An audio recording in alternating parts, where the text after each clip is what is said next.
Хорошо. Я подключаю свою презентацию. Поскольку у нас немножко времени ушло на такие организационные моменты, поэтому, поскольку автоматически Zoom дает всего 40 минут, мы долго время терять не будем, много времени терять не станем. Что ж, здравствуйте, уважаемые слушатели.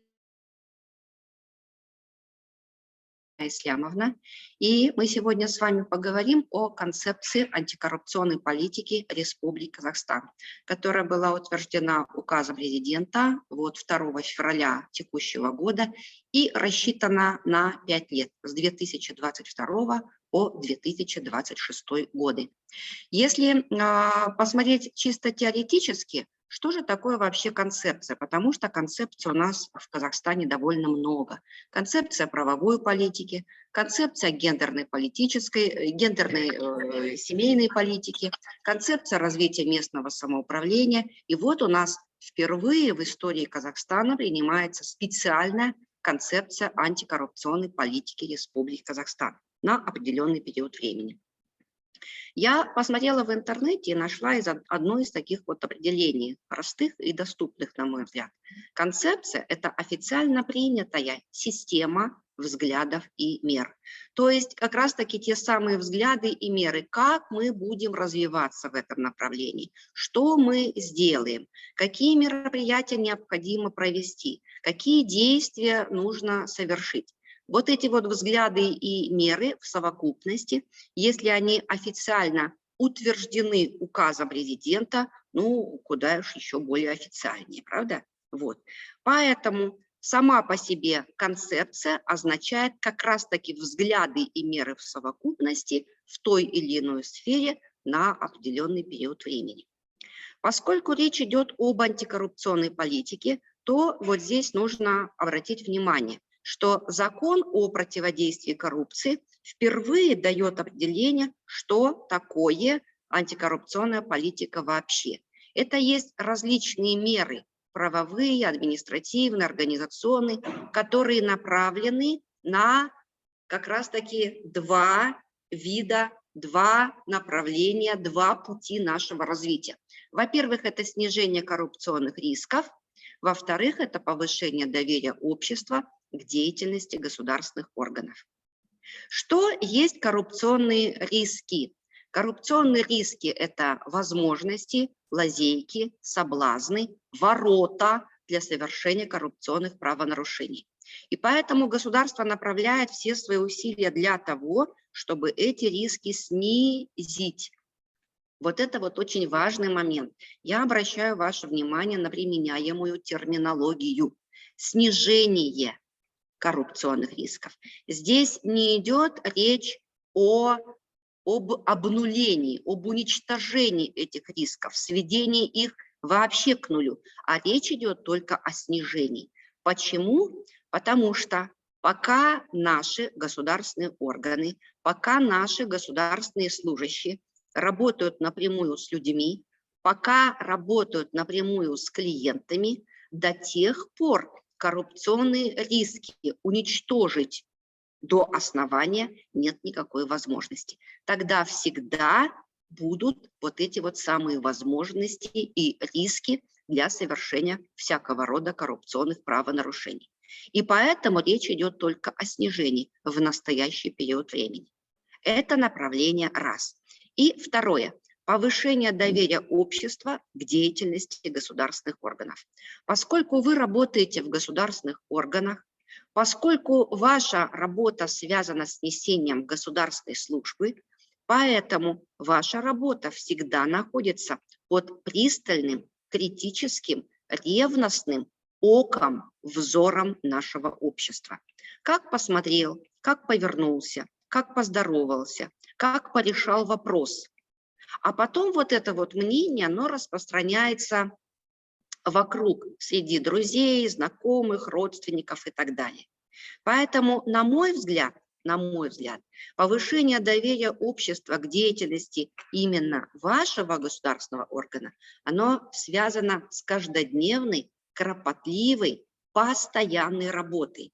Поскольку вы работаете с людьми, вы каждый раз должны доказывать, что вы на высоте, что вы как раз-таки соответствуете тем требованиям, которые предъявляются к вам со стороны государства, со стороны общества, со стороны каждого отдельного гражданина. Вот что такое антикоррупционная политика. И я позволю себе напомнить, что само по себе понятие коррупция, оно претерпело некоторую трансформацию с момента принятия данного термина в нашем казахстанском законодательстве. Так получилось, исторически сложилось, что в советское время понятия коррупции у нас не было вообще.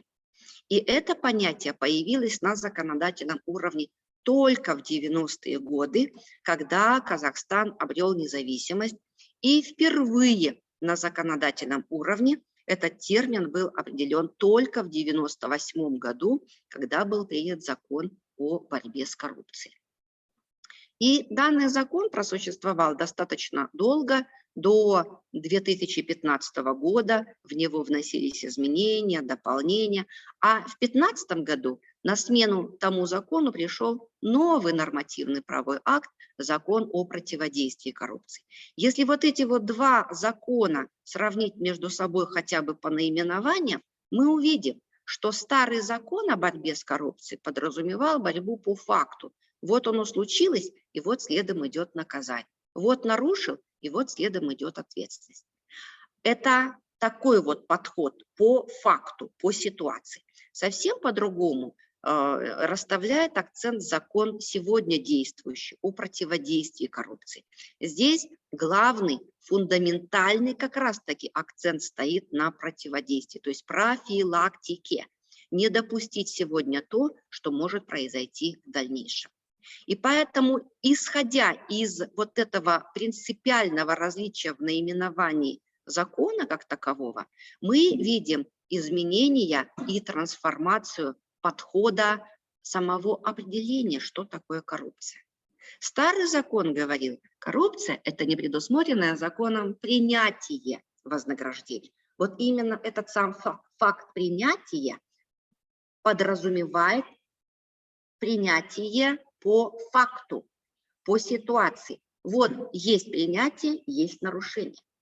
А сегодняшний закон говорит незаконное использование служебного положения с тем, чтобы взять потом. То есть не факт, что я сегодня беру, не факт. Достаточно того, что я использую свое служебное положение, чтобы взять потом, завтра, послезавтра. И это уже, закон говорит, и есть коррупция. Я много лет работаю в данной сфере и все время говорю, что у любого коррупционного правонарушения есть две стороны. Обязательно, как минимум. Одна сторона, которая дает, предлагает, а другая сторона, та, которая принимает. Или же использует служебное положение, чтобы принять завтра или послезавтра. Кто выступает на стороне предлагающей? Это у нас физические и юридические лица, то есть люди или организации, или представители организации. Кто же выступает на стороне принимающей или использующей служебное положение, чтобы взять потом? Закон четко очерчивает данный круг субъектов. Во-первых, это люди, которые занимают ответственную государственную должность. В законе определен этот круг лиц. Это у нас депутаты парламента, это у нас судьи, это у нас политические госслужащие, административные госслужащие корпуса А и так далее. То есть это так называемая элита нашей государственной структуры. Дальше. Это лица, уполномоченные на выполнение государственных функций. Вторая категория. Это у нас все госслужащие. Раз. Это у нас депутаты маслихатов. Два.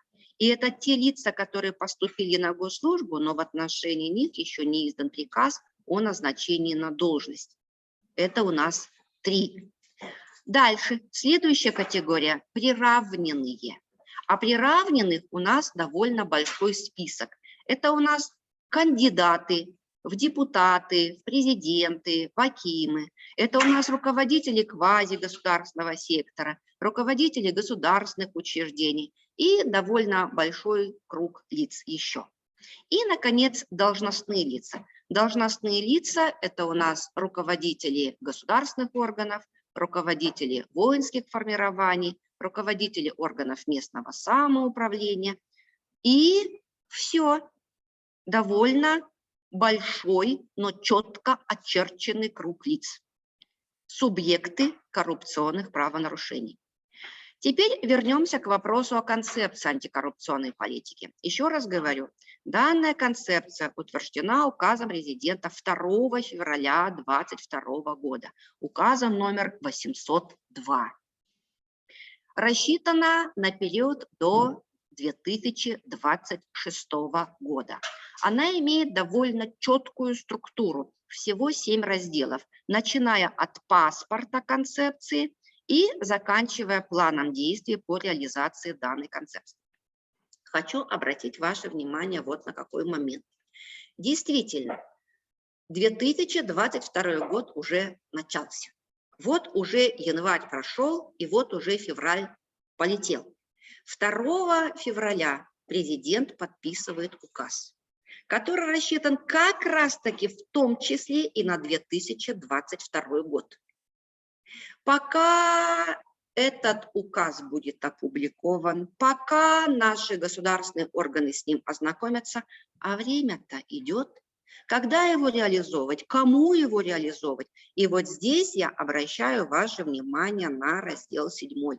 Ничего вам сочинять не надо, ничего придумывать не надо, никакой план действий изобретать нет необходимости, потому что в самом документе, в самой концепции план действий уже представлен по лицам, по субъектам, по действиям, по срокам. То есть бери и делай. Вот так. Дальше. В одном из разделов концепции антикоррупционной политики в самом начале представлены те ключевые проблемы, которые требуют решения в среднесрочной перспективе. Я хочу напомнить вам и обратить ваше внимание на то, что еще начиная с прошлого года, когда данная концепция была на стадии проекта, этот проект очень активно, бурно обсуждался и в государственных структурах, и в квазигосударственных секторах, и в среде бизнеса. И вот когда еще будучи на стадии проекта этот документ обсуждался, вот тогда и были подняты те самые проблемы, были озвучены те самые вопросы, которые требуют решения прямо вот в сей момент и в среднесрочной перспективе. Вот они, эти проблемы, они сейчас у вас на слайде показаны. И самый первый из них – это бытовая коррупция. Это термин, который употребляется, начиная с президента и заканчивая всеми нашими государственными структурами, уполномоченными государственными органами, квазигосударственным сектором, нашими блогерами, журналистами и прочее, и прочее. Но хочу напомнить вот вам какую вещь. Когда я вам напоминала само определение коррупции, там не было там подразделения на такие виды коррупции, как средняя, крупная, мелкая, бытовая и прочее. Более того, само определение коррупции подразумевает конкретный круг субъектов, на которых распространяется действие закона и вообще самого понятия коррупции. Если у нас данная концепция подразумевает и предполагает, что бытовая коррупция в первую очередь связана с такими структурами, как здравоохранение, образование и прочее, то если мы посмотрим сегодня действующий закон, то выходит, что круг субъектов именно коррупционных правонарушений не затрагивает ни образование, ни здравоохранение. И тогда может возникнуть вполне закономерный вопрос. Стало быть, врачам можно, стало быть, учителям можно, воспитателям детского сада можно. И вот для того, чтобы не было вот таких вот неверных иллюзий, для того, чтобы не было вот таких вот непоняток, я объясню. Дело в том, что сегодня у нас в Уголовном кодексе всего-навсего 17 коррупционных статей. 17. А все остальные статьи – это не коррупционные, это иные уголовные статьи. Иные. И вот как раз-таки то, что мы сегодня называем бытовой коррупцией, то, что мы называем субъектом именно данного вида нарушений, они в настоящем, сегодня действующем Уголовном кодексе как раз-таки кроются в других статьях Уголовного кодекса, в частности, в статье, которая называется «Получение незаконного вознаграждения». Поэтому я предполагаю, что, возможно, ввиду того, что у нас действует концепция антикоррупционной политики, у нас будут вноситься изменения, дополнения в текущее наше антикоррупционное законодательство. В частности, будет изменен термин «коррупция», будет изменен круг субъектов коррупционных правонарушений, и этот круг субъектов, несомненно, будет расширен. Так, далее. Каким же путем пойдет Казахстан? Что мы будем делать с вами? Что нас с вами ждет? Так вот, концепция дает видение развития антикоррупционной политики, где предполагается переход от рутинного противодействия коррупции к, первое, коренному изменению общественного сознания. Что означает коренное изменение общественного сознания? Поскольку сама профилактическая, просветительская, воспитательная работа будет связана с работой именно с обществом, начиная чуть ли не с детского сада, через школы, через СУЗы, вузы, во всех трудовых коллективах, независимо от формы собственности, то к 2026 году мы с вами как раз-таки будем иметь в реальности изменения нашего общественного сознания. То есть любой человек, любой трудовой коллектив, он будет смотреть по-другому на те факты коррупционных правонарушений, на те риски, которые связаны с нарушением в данной сфере. Второе направление – это неприятие населением любых форм коррупции и непотизма. Любые формы коррупции – это вот те самые бытовая коррупция, о которых мы только что с вами говорили, любая форма незаконного получения вознаграждения и непотизм. А непотизм в переводе на общедоступный язык означает кумовство, родственные связи, землячество и прочее. Это вот то, что на сегодняшний день требует пристального внимания со стороны государства, со стороны нашего общества, законодательства. И третье направление – это приоритет превентивных норм, превентивных мер, вернее. Что такое превенция? Превенция – это профилактика, превенция – это предупреждение, это противодействие еще вот на том вот уровне, когда не переступлена вот та вот красная черта. Превенция. И поэтому на сегодняшний день вот так вот складывается наша с вами работа, что нам легче предупредить какие-либо нарушения, чем потом разгребать вот те негативные последствия, к чему приводит сам факт непринятия вот тех вот самых профилактических мер.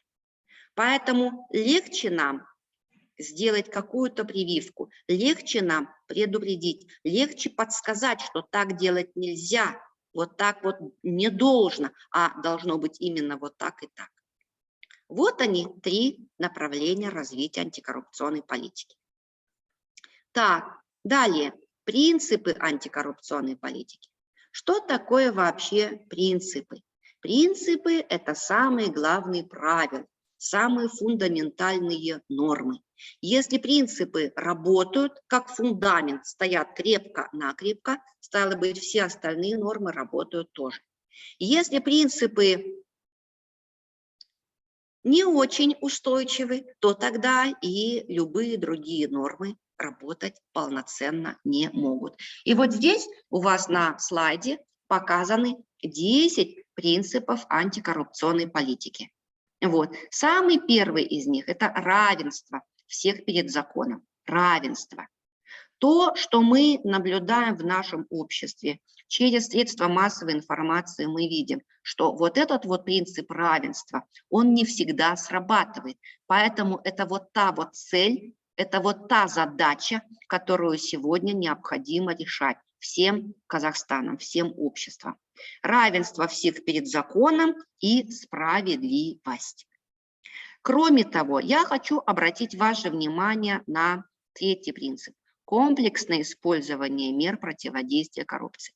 Дело в том, что 6-я статья закона о противодействии коррупции дает целую систему мер противодействия коррупции. Система. И в этой системе представлены 14 взаимосвязанных, взаимообусловленных мер противодействия коррупции.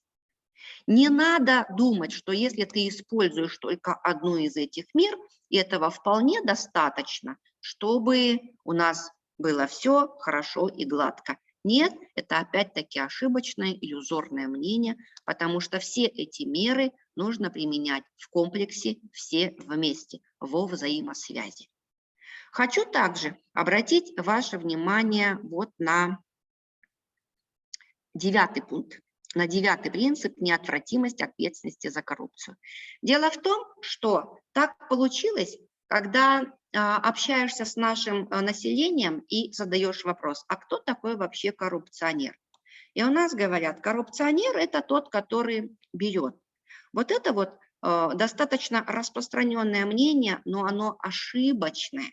Почему? Потому что коррупционером вообще по закону, строго говоря, являются не только те, которые берут, но и те, которые дают, и те, которые являются посредниками между ними, которые помогают решать неформально вопрос и одной, и другой стороне.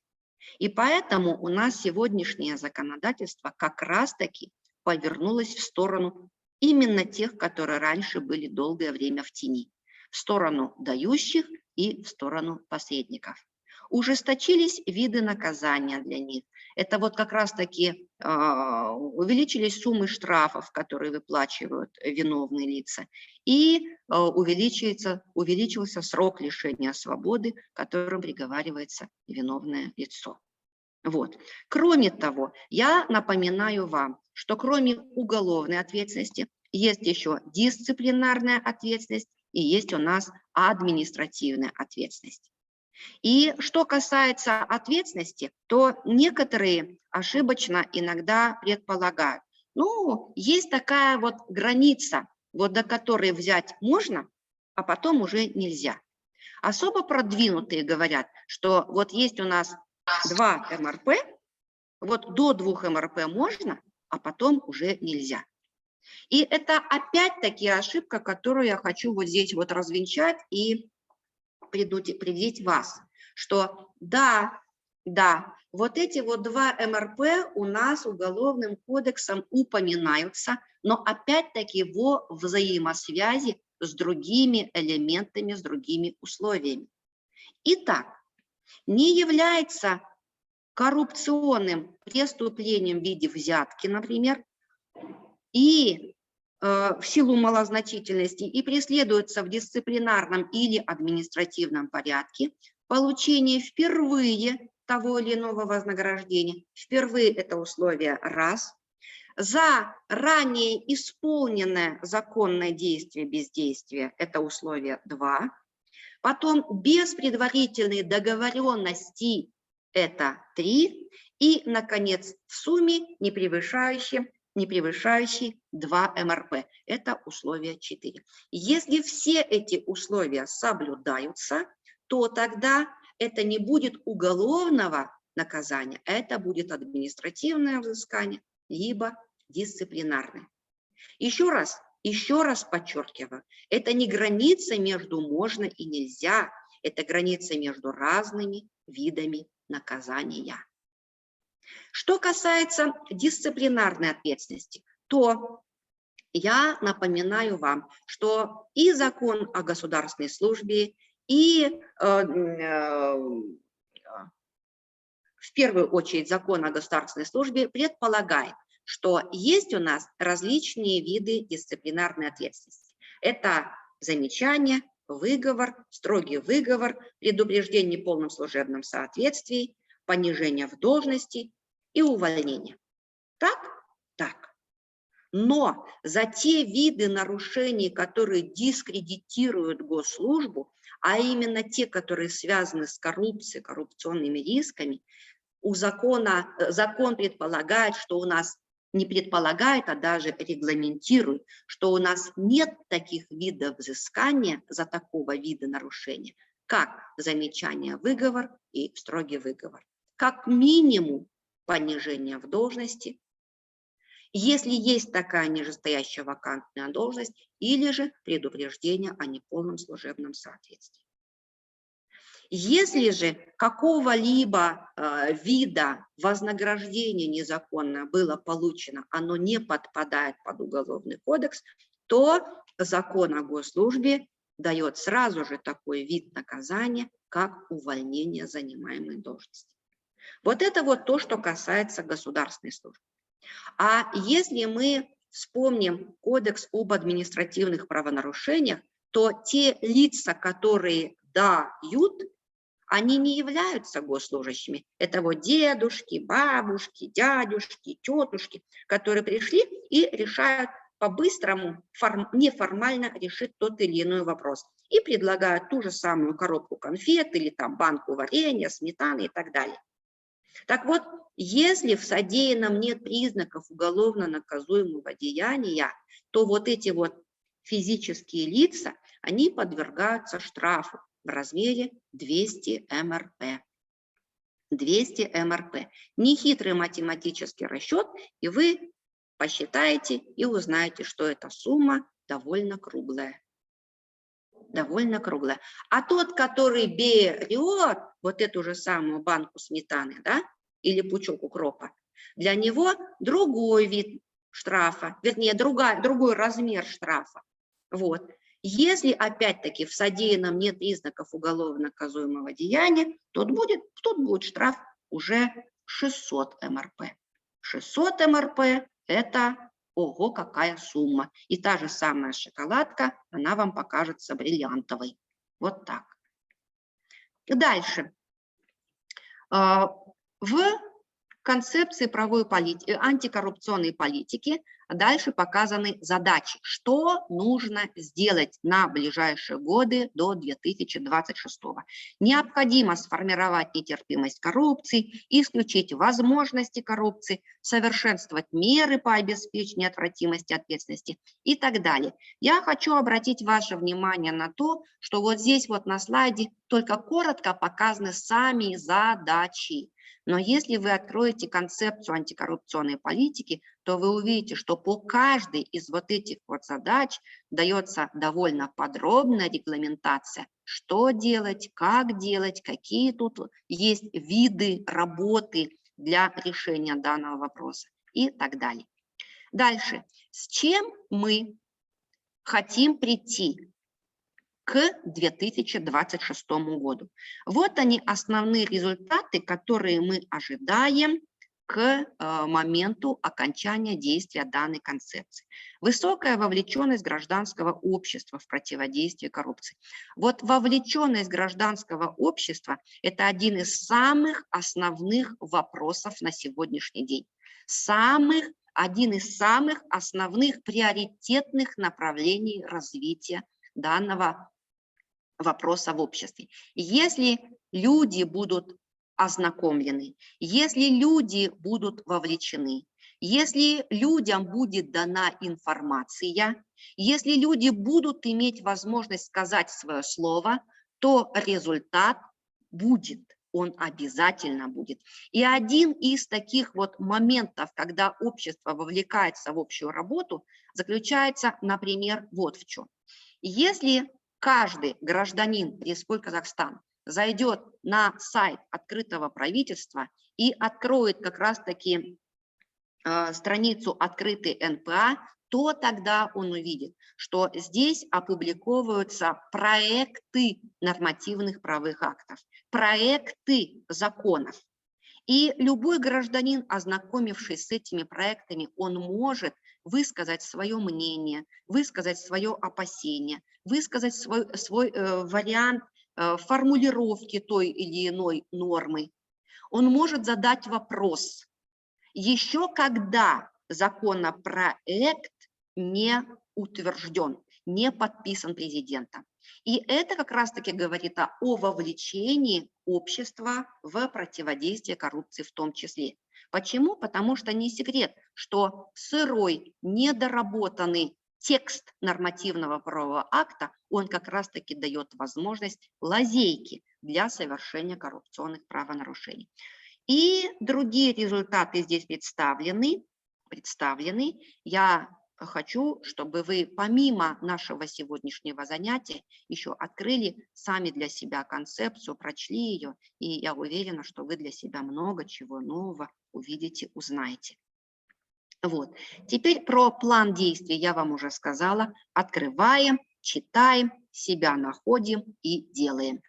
Вот. Теперь еще один момент. Я заканчиваю. Дело в том, что к данной концепции приложен перечень утративших силу некоторых указов президента Республики Казахстан. Я очень долгое время, заходя в аудиторию, говорила, у нас есть стратегия, у нас есть антикоррупционная стратегия, утвержденная указом президента на период с 2015 до 2025 года. Но данной концепции, данным указом антикоррупционная стратегия признана утратившей силу. Поэтому мы теперь на эту концепцию, вернее, на эту стратегию не ссылаемся, а мы работаем по концепции антикоррупционной политики. Вот, дорогие мои, основные вопросы, которые я хотела осветить вам, презентуя концепцию антикоррупционной политики. У нас буквально чуть-чуть времени осталось. Если есть какие-то вопросы, мы можем их обсудить.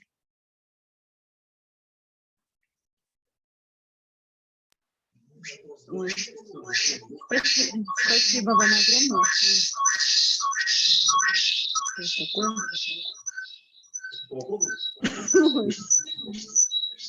Спасибо большое за информацию подробно. Ну, на данный момент вопросов нет. Спасибо большое за внимание. Да, очень Если полезная информация была. Спасибо большое.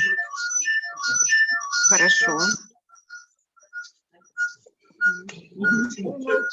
У вас, кстати, тогда у меня к вам вопрос. Скажите, пожалуйста, каким образом в вашей работе достигается гласность вашей деятельности?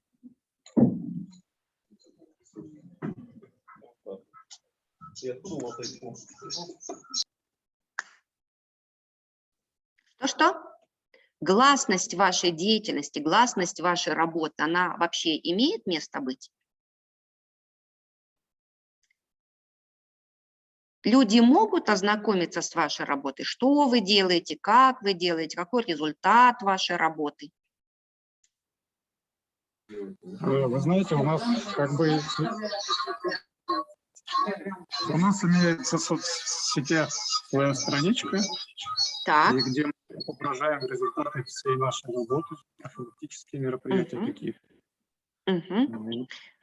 Так, тогда, Александр Анатольевич, вот сеть у вас есть, люди могут ознакомиться, а они обращаются к вам со своими вопросами, со своими жалобами, возможно?